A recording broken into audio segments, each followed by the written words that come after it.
Uwiteka we tugwaye icyubahiro kuko uri Imana y'amahoro. Tuciye bugufi imbere yawe tugisenga, tuguhaye ikaze kandi Uwiteka tugwaye karibu kugira ngo ubane natwe, ubane n'ubugingo bwacu.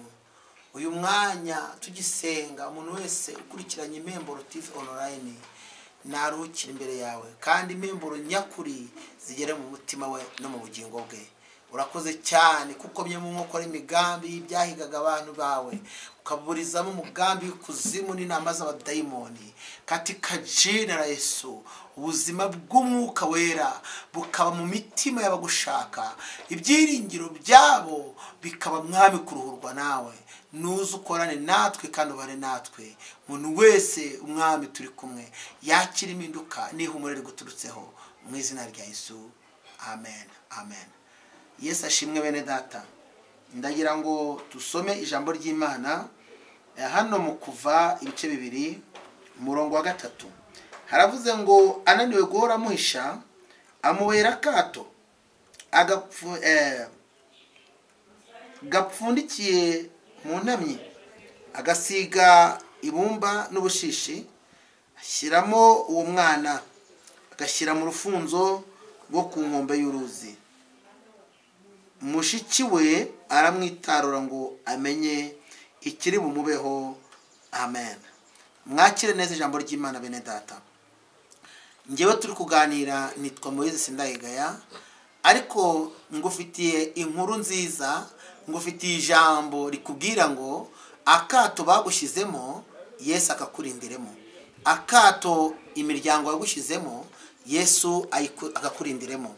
Akato ibihe byagushizemo Yesu akakurindiremo. Akato amateka yagushizemo Yesu akakurindiremo. Akato dayimoni zishaka kugira ngo zigutsindemo Yesu akakurindiremo. Ubuzima nibihe urimo muri iki gihe bisa naho bikomeye kandi bigoye, Yesu abikurindiremo. Uyu ni Mose, kandi Mose numwe mu bantu bafite amateka muri Bibiliya. Mose yahuye n'akaga gakomeye.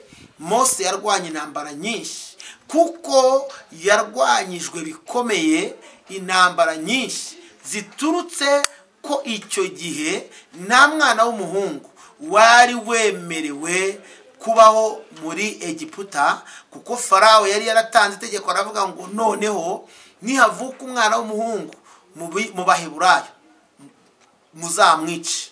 Mose avuka muri icyo gihe. Nyina ngo amuhisha amezi, aramuhisha, ariko Bibiliya yavuze ngo ananiwe guhora amuhisha. Hari igihe abantu bananirwa. Ndagira ngo mbaze ubwire ngo ntuzatangarwe nuko umuntu wari ugufasha, umuntu wari umujyanama wawe, umuntu wari inshuti yawe ajya ananirwa. Ngo ananiwe guhora amuhisha, kandi yari umwana yabyaye, ariko ananirwa guhora amuhisha. Ngo amubohera akato, ngo kandi arangije ngo agategura mu buryo ari bumushyire mu rufunzo cyangwa mu ruzi, ariko atiteguye kongera kumucyura. Amubohera akato, aravuga ati ngubwo ubuzima nguhaye.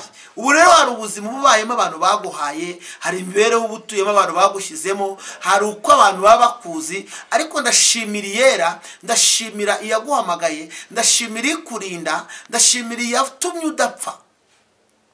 Ko nubwo uri mu kato, iyo tuvuze akato tuba tuvuze ubuzima budashobotse, ubuzima bwa wenyine, ubuzima bw'urugamba, ubuzima bw'amakuba, ubuzima bugoranye. Ariko rero nkubwire ngo ako kato ibihe n'amateka byagushizemo, ako kato iminsi yagushizemo, Yesu Kristo akakurindiremo. Akakurindiremo. Mose yari afite akaga n'amakuba ko kuba yahura n'ibibazo hariya mu mazi.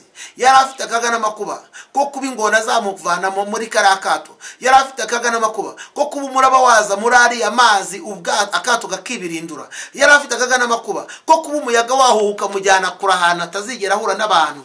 Yari afite akaga n'amakuba ko kuba ndetse yakwicwa n'umusonga n'imbeho byo mu mazi. ariko ngo Imana imurindira mu kato kugeza igihe umutabazi yaziye. Imana ikurindire muri ako kato kugeza igihe umutabazi azira. Imana ikurindire muri ubwo buzima kugeza igihe Imana itabarira ubuzima bwawe. Imana ihindura amateka. Imana igusure. Ndimo ninginga Imana, ndeka mwinginge dufatanye, mwinginge tubane muri iki cyifuzo cyo kugira ngo tumenagure ubutware bw'umwijima, dutesha agaciro umugambi w'ikuzimu, twirukane inama z'abadayimoni ku buzima bwawe. Imana ikurindire muri ako kato. Satani atsindwe, Satani ratabura ijambo. Imana igukingirize nubwo uri mu kato k'ubuzima, nubwo uri mu kato k'ubushomeri, nubwo uri mu kato k'uburwayi, nubwo uri mu kato k'intambara, nubwo uri mu kato k'amakuba. Imana ikurindire muri ako kato. Haleluya, haleluya, haleluya.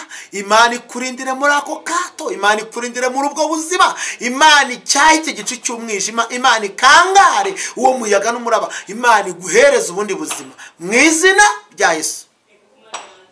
Ngo arindirwa mu kato, ngo maze haza umukobwa wa Farawo. Uyu mukobwa mwibuke ko atari umuyuda, nta nubwo ari umwisiraheli cyangwa mu buryo bwumvikana. Ni umukobwa wa Farawo, kandi Farawo niwe watanze itegeko ryo kwica abana. Ariko Imana inyura mu mukobwa w'umwanzi kugira ngo abeho.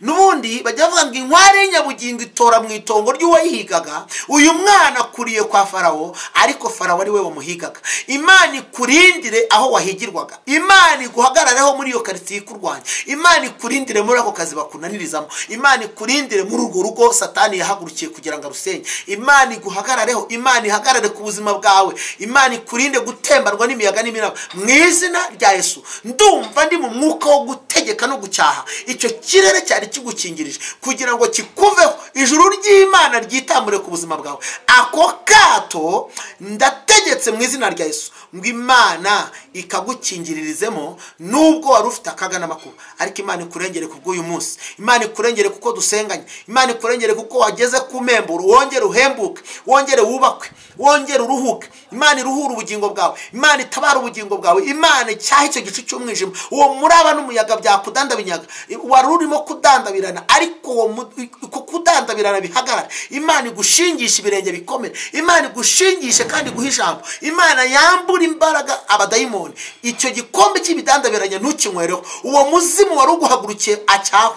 Iyo ntambwe Satani yarateye agusanga asubizwe inyuma. Iyo nama yari gukoreweho turayishesha. Uwo mudayimoni wagushakaga nakubure. Izo nama zari zihagurutse nizicyahwe n'ijuru. Imana itanga itegeko ry'uburinzi ku buzima bwawe. Narimvuze ngo akato urimo Imana ikakurindiremo mu izina rya Yesu. Amen. Reka dusengane.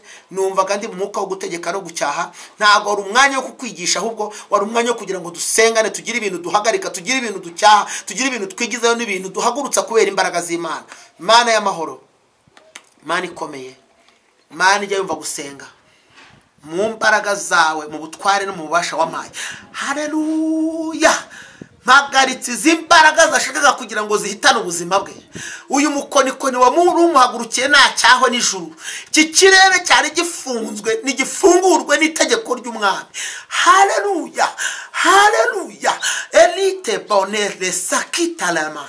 Ndategetse mu izina rya Yesu, iki kirere nigifungurwe n'ijuru. Nawatambuke, nawahirwe, nawagira umugisha, nawagubwe neza, kandi ubwami bw'Imana buhindura ubuzima bwe n'amateka ye. Ngushimiye kubyumvisha kandi byakiriye. Ikibaro n'ikibicaye nonaha n'iteka ryose mu izina rya Yesu. Amen. Mwene data turi kumwe, ndagira ngo mubwire ko uri kumwe na Moise Sindayigaya kuri channel Impemburo TV online. Kora subscribe kugira ngo ujye ubona ibyigisho byacu hatagombeye ko ujya kudownloadinga, ahubwo ubone ibyigisho bikugereho nta yindi nzira unyuzemo, ahubwo kuko wakoze subscribe urabona akazogera nako gakandeho, bahite baguha notification, hanyuma ibyigisho ndetse n'ibiganiro byose dushyizeho uzajya ubibona ako kanya. Turabasaba rero kugira ngo mubane natwe, kandi inama zanyu n'ibitekerezo ni ingenzi. mukomeze kandi kutuba hafi, kuko iyo mutubaye hafi bitwereka ko turi kumwe, ndetse tugakomeza kugira ishyaka n'umwete byo gushaka uko umwami yaduha ibikwiriye kugira ngo imitima y'abantu ihembuke nyine muri bwa butumwa ndetse muri ya ntego y'impemburo. Imana y'amahoro rero ibagenere impemburo, mukomeze guhemburwa n'Uwiteka, kandi abaganze abarinde ikibi n'igisa nacyo, atsinde imbaraga zaguhigaga, atanga ihumure ku buzima bwawe. Murakoze cyane, Imana ibane namwe, turabakunda cyane. Shalom shalom, amahoro y'Imana.